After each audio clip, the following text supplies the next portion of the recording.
जय अब्बा की दोस्तों, मैं दीपेश यारी जेवी की कोचिंग क्लासेस में एक बार फिर से आपका हार्दिक स्वागत करता हूं। और भाइयों, कैसे हैं आप सभी लोग। कल की वीडियो में अपन ने अपने दूसरे संख्या पद्धति के दूसरे पार्ट में अपन ने देखा था सभी संख्याओं के बारे में। आज उसके आगे कल मैंने आपको कुछ क्वेश्चन करवाए थे वहां पे, उसके आगे भी कुछ क्वेश्चन है, लेकिन अभी मैं वो क्वेश्चन नहीं करवा रहा हूँ, कुछ बेसिक के लिए और अपन आगे पढ़ते हैं। उसके बाद जब संख्या पद्धति खत्म होगी तो मैं पूरे विस्तार से आपको क्वेश्चन करवाऊंगा। तो आज एक नए चैप्टर के साथ, जिसका नाम है संख्या के प्रकार, आज अपन स्टार्ट करेंगे। संख्या के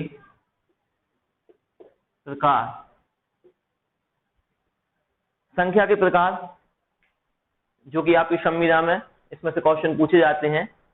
कई प्रकार की संख्याएं होती हैं, पूर्णांक, प्राकृतिक और आपके सम, विषम, भाज्य, भाज्य, बहुत से प्रकार के होते हैं। उनको अपन आज विस्तार से पढ़ेंगे, लेकिन उसके पहले एक इम्पोर्टेंट जो आपके चैप्टर में बहुत ही अहम भूमिका निभाता है, 2 से 3 नंबर के क्वेश्चन आते हैं, कम समय का है, उसको जल्दी से समझाते हैं। उसके बाद संख्या के प्रकार। आप सभी ने ध्यान दिया होगा, आपके लिए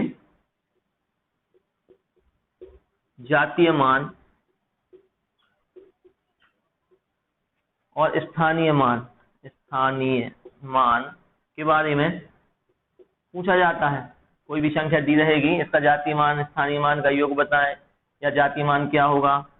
एक चीज और, जातीय मान के कई नाम है, मैं बता देता हूं आज आपको। जैसे जातीय मान भी बोलते हैं इसको शुद्ध मान भी बोलते हैं,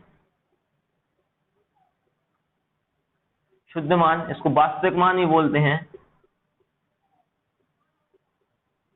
वास्तविक मान। ठीक है, जातीय मान, शुद्ध मान, वास्तविक मान।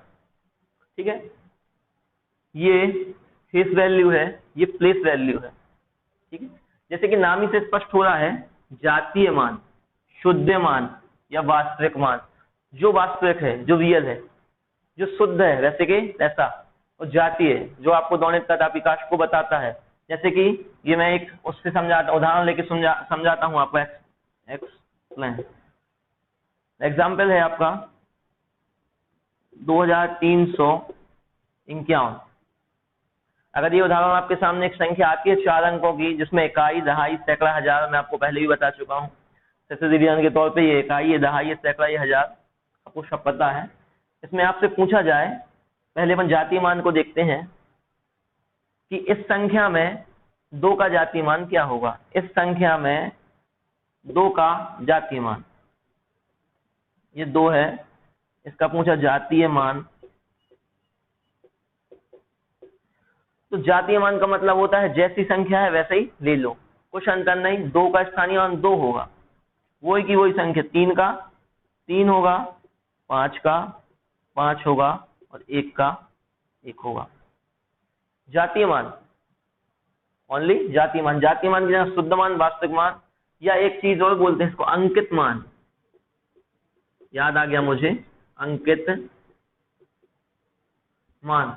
देख लेना, समझ में आ जाएगा आपको। मेरी थोड़ी राइटिंग अच्छी नहीं है हिंदी की, आप लोग एडजस्ट करें। अंकित मान, जातीय मान, शुद्ध मान या वास्तविक मान, कुछ भी, यानी इनमें से कुछ भी में से कोई एक नाम आपको आ जाएगा। एक उदाहरण दिया रहेगा 4 से 5 अंकों का या 6 अंकों का, जितने का भी हो, उसमें पूछ लेगा आपको। कोई भी उदाहरण आ सकता है, आप कोई भी संख्या आ सकती है। जैसे मैं एक और लेता हूं,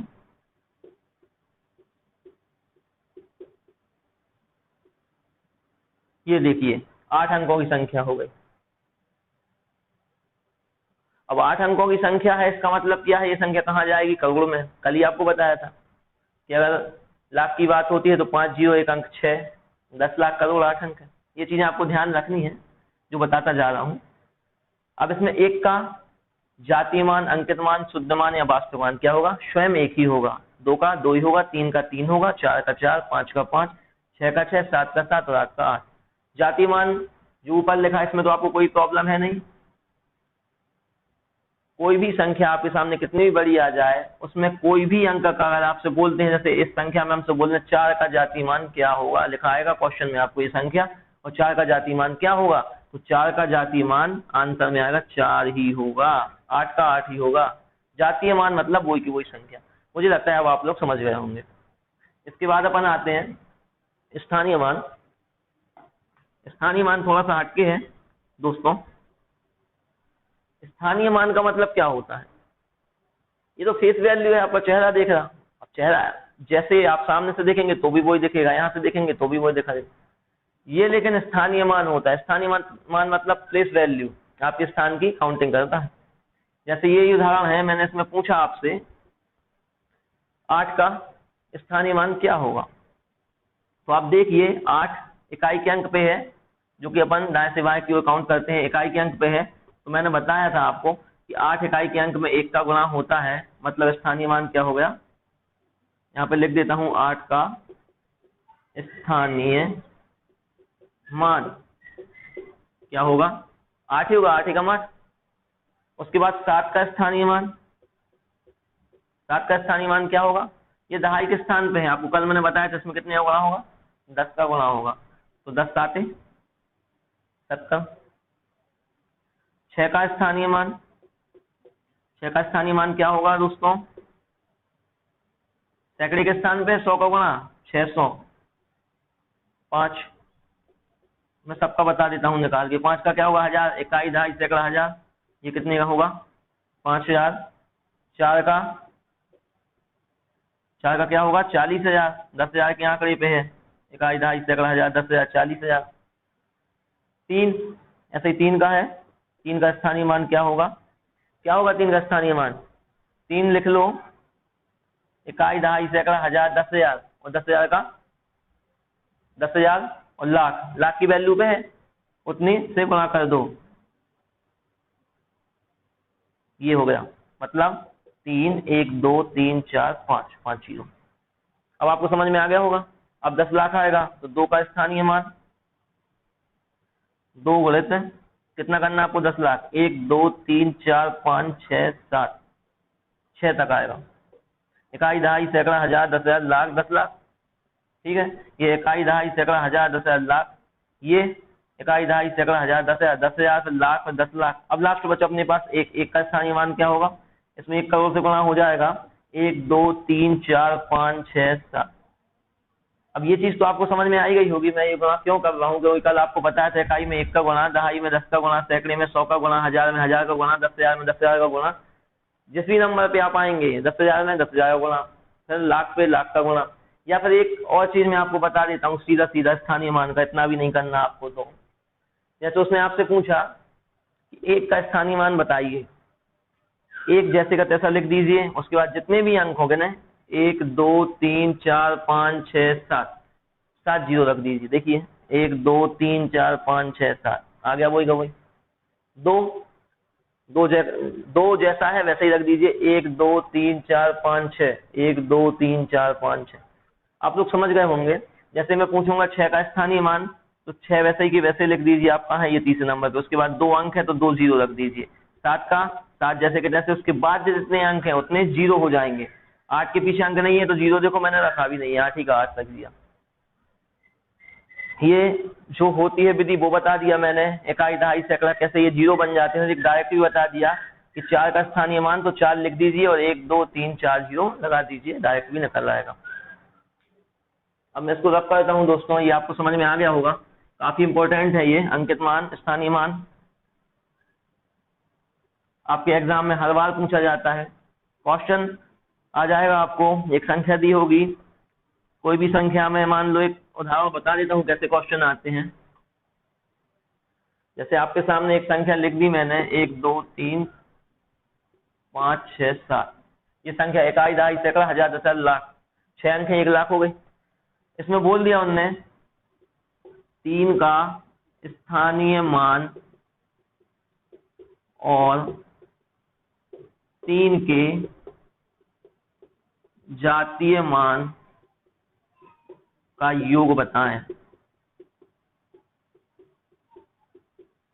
आप समझिएगा बात को दोस्तों, ये संख्या दे दी, इसमें बोल दिया 3 के स्थानीय मान और जातीय मान का योग बताएं। योग की जगह हो सकता है अंतर पूछ ले, हो सकता है गुणा पूछ ले, हो सकता है भाग पूछ ले। तो आपको कुछ नहीं है, आपको बस पढ़ते जाना है, क्वेश्चन हल करते जाना है, सोचने की बात नहीं है। 3 का स्थानीय मान आपको पता है, 3 इस पूरी संख्या में कहाँ है, ये है, लिख लिया 1 2 3, स्थानीय मान निकाला, 3 के बाद 3 अंक हैं, 1 2 3, 3 जीरो बढ़ा दीजिए, ये हो गए आपके स्थानीय मान 3 का। जातीय मान स्वयं की स्वयं वही संख्या होती है, मैंने बताया आपको, इकाई के अंक से जोड़ता है, ये तो आपको पता ही है, कल से मैं बता ही रहा हूँ कि पीछे से चलते हैं, जोड़ना बस है 3 0 0 3, यही आपका आंसर होगा। आप समझ रहे हैं ना? मैं क्वेश्चन भी करवाऊंगा आप लोगों को, पहले आप लोगों को ये बेसिक से बता बस दूं जानकारी, जब तो आपके क्वेश्चन बनेंगे। अभी बेसिक से जानकारी बस दे दूं, तो जब क्वेश्चन करवाऊंगा जब भी आपको सब समझ में आएगा। बस आप इसको ध्यान से पढ़ें, इसको ध्यान से पढ़ते रहें आप लोग। हाँ, तो इसके बाद अपन आते हैं संख्या के प्रकार पे। जैसा कि मैंने बताया था, संख्या के प्रकार में सबसे पहले अपने आते हैं अंक, जो कि मैं पहली क्लास में बता चुका हूं, अंकों से मिलकर संख्याएं बनाई जाती हैं, वो भी आपको पता है। उसके बाद अपन आते हैं, उसके बाद अपना है प्राकृत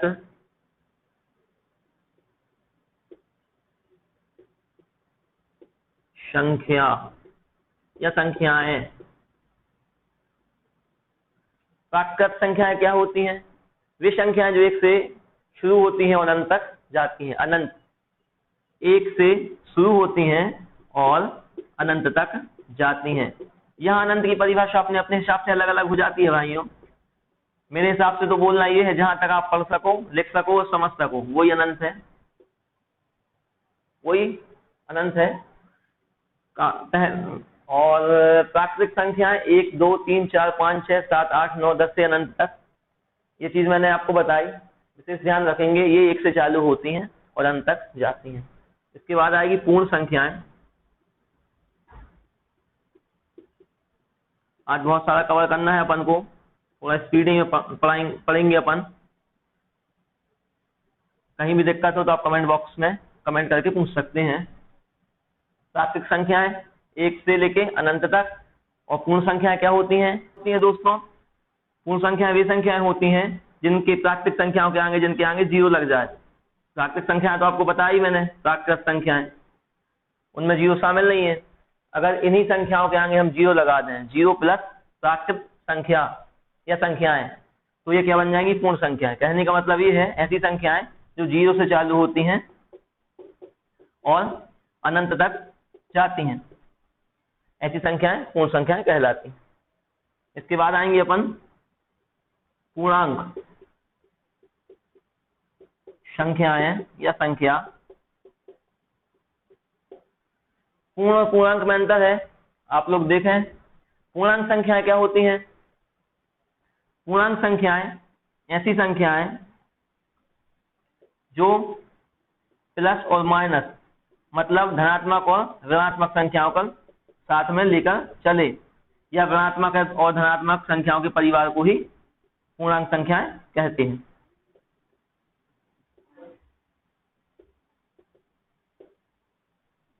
ये देखिए,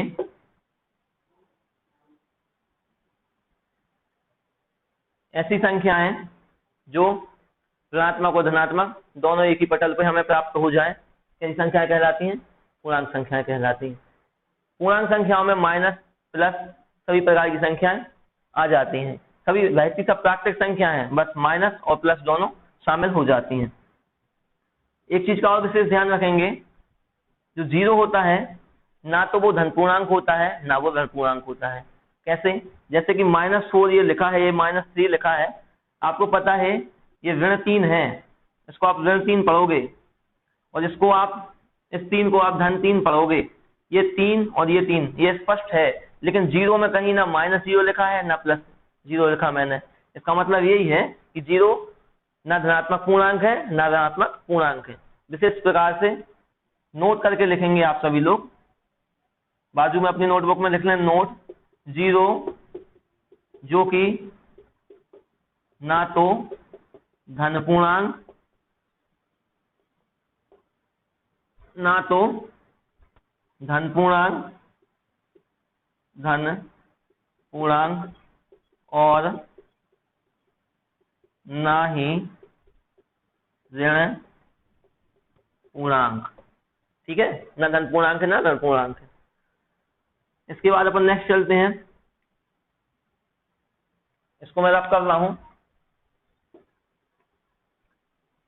इसके बाद अपन चलते हैं सम संख्याओं पे। सम संख्याएं तो आप सभी लोग जानते होंगे, क्या होती हैं सम संख्याएं, क्या होती हैं विषम संख्याएं, ये सब आपके सिलेबस में है। पहली से 5वीं तक की जो आपको गणितानी है उसमें ये सब चीजें हैं जो आपको बच्चों को सिखाना है।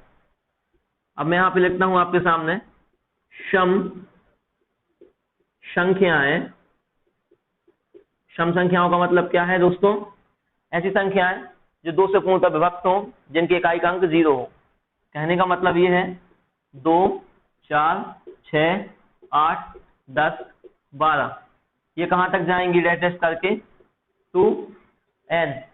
टू तो आपको पता है, n का मैं अभी आपको बताता हूं। ऐसी संख्याएं जो 2 से पूर्णतः विभक्त हो या जिनके इकाई का अंक 0 हो या सम हो, ऐसी सभी संख्याएं सम संख्याएं कहलाती हैं। अब यहाँ पे एक नई चीज आई 2n, जिसमें 2 तो आपको समझ में आ रहा है, लेकिन n का मतलब क्या है मैं आपको स्पष्ट करता हूं दोस्तों। n की वैल्यू यहाँ कोई भी प्राकृतिक संख्या आप रख सकते हैं, 1, 2, 3, 4, 5, 6, कुछ भी आप रख सकते हैं। जैसे ही आपने n का मान 1 रखा इसमें 2:1 2 बन जाएगा, जो कि एक सम संख्या है। अगर n की जगह आप 2 रखेंगे 2:2 4 बन जाएगा, जो कि एक सम संख्या है। 3 रखने में 6 हो जाएगा, 4 रखने में 8 हो जाएगा। आप रख के देखें, आपको हर बार एक सम संख्या ही मिलेगी। इस संख्या में 2 से भाग भी जा रहा है और इसमें इकाई का अंक 0 भी है, पीछे का अंक सम भी है। ऐसी संख्याएं सम संख्याएं कहलाती हैं। इसके बाद अपन आगे चलते हुए विषम संख्याएं भी देखेंगे। विषम संख्याएं क्या होती हैं? विषम संख्याएं जो यहाँ पे छोड़ दी हैं 1, 3, 5, 7, 9, 11, 13, 15, या जो 2 से विभाज्य ना हो, जिनके इकाई का अंक सम ना हो। 1, 3, 5, 7, 9, 11, 13, 15, और ये कहां तक जाएंगी? 2n-1। अब आप बोलेंगे एक फिर से नई चीज हो गई, 2n का मतलब समझ में आ गया, -1 वही है। n का मान आप कुछ भी रखिए यहाँ पे, जैसे n का मान हमने यहाँ पे 1 रखा, 2 एकम 2, और उसमें से 1 जाएगा तो 1, ये आपको पहली संख्या प्राप्त हो जाएगी। 2 रखेंगे n का मान, 2 दूनी 2 दूनी 2 × 2 -1, 4 -1 मतलब 3, ये 3 हो जाएगा। ऐसी संख्याएं जिनमें क्या होना चाहिए? इकाई का अंक सम नहीं होना चाहिए, 0 नहीं होना चाहिए, और 2 से कटे नहीं, ऐसी संख्या सम संख्या कहलाती है। ये चीज मुझे लगता है आप लोगों को अच्छे समझ में आ गई होगी। समय अभाव के कारण थोड़ा अपन जल्दी करते हैं, क्योंकि बहुत चीजें अभी अपन को समझनी है। इसके बाद क्या आएगा आपका? सम हो गया, विषम हो गया, पूर्णांक हो गया, पूर्ण हो गया, और प्राकृत हो गया। इसके बाद अपन आएंगे भाज्य और अभाज्य पे। और भी नाम है, जैसे कि भाज्य तो एक नाम है ही, भाज्य को बोलते हैं अपन यौगिक, या इसी को बोलते हैं अपन संयुक्त संख्या या संख्याएं। भाज्य क्या होती हैं? भाज्य को पढ़ने से पहले मैं आपको अभाज्य बताना चाहता हूं, जिससे कि आपको स्पष्ट एकदम आ जाए। भाज्य में अभाज्य के बाद बताता हूं आपको। भाज्य के बाद आती है अभाज्य संख्याएं। अभाज्य संख्याएं ऐसी संख्याएं जो स्वयं और 1 से विभाज्य बस हो। क्या बोला मैंने? ऐसी संख्याएं जो स्वयं और बस 1 से विभाज्य हो, जैसे 2, 3, 5, 7। ध्यान दीजिएगा, ऐसी संख्याएं जो स्वयं अकेले से और 1 से विभाज्य हो। 1 से तो सभी संख्या विभाज्य होती हैं, स्वयं अकेले से विभाज्य हो। जैसे कि 2 की मैं गुणनखंड तोड़ूंगा तो 2 और 1, 2 में 2 से जाएगा भाग और 1 से जाएगा, 3 में 3 से जाएगा और 1 से जाएगा, 5 में 5 से जाएगा और 1 से जाएगा, 7 में 7 से जाएगा और 1 से जाएगा। और कोई संख्या बताएं मुझे कि वो 2 को सेटिस्फाई कर दे, काट दे। नहीं है संख्या, एक 2 है और एक 1 है। तो ये क्या हुआ आपका? अभाज्य।